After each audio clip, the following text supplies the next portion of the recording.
Over action చేస్తే surgical strike చేసాం, 2 సార్లు చేసాం. అట్లాగే చైనా ఓవర్ యాక్షన్ చేస్తే మన సైన్యంతో కట్టడి చేసాం.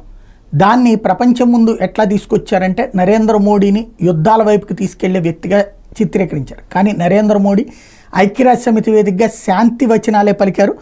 మానవాళి విజయం యుద్ధక్షేత్రాల్లో కాకుండా ఉమ్మడి బలంలోనే దాగుందని భారత ప్రధానమంత్రి నరేంద్ర మోడీ చెప్పుకొచ్చారు. సోమవారం ఐక్యరాజ్య సమితిలో ఆయన ప్రపంచ దేశాధినేతలను ఉద్దేశించి ప్రసంగించారు. నమస్కారం అంటూ ప్రసంగాన్ని ప్రారంభించారు. ప్రపంచంలో 6వ వంతు జనాభా ఉన్న భారతదేశం 140 కోట్ల మంది ప్రజల తరపున తాను వాణి వినిపిస్తున్నానని చెప్పారు. ప్రపంచ భవితవ్యంపై అంతర్జాతీయ సమాజం అంతా చర్చిస్తున్న తరుణంలో మానవ కేంద్రంగా విధానాల రూపకల్పనకి అత్యంత ప్రాధాన్యం లభించాలన్నారు. సుస్థిరాభివృద్ధికి ప్రాధాన్యం ఇస్తూనే మానవ సంక్షేమం, ఆహారం, ఆరోగ్య భద్రతలను చూసుకోవాలని అభిప్రాయపడ్డారు. సుస్థిరాభివృద్ధి విజయవంతమవుతుందని ప్రపంచానికి చాటేలా భారత్లో 25 కోట్ల మందిని పేదరికం నుంచి బయటికి తీసుకొచ్చామని గుర్తు చేశారు. ఈ అనుభవాన్ని యావత్ ప్రపంచంతో పంచుకునేందుకు సిద్ధంగా ఉన్నామన్నారు. ప్రపంచ సంస్థలను సంస్కరించాల్సిన అవసరాన్ని మోడీ మరోసారి గుర్తు చేశారు.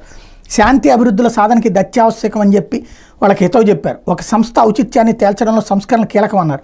G20కి భారత్ నేతృత్వం వహించినప్పుడు ఆఫ్రికన్ యూనియన్కి శాశ్వత సభ్యత కల్పించిన విషయాన్ని గుర్తు చేశారు.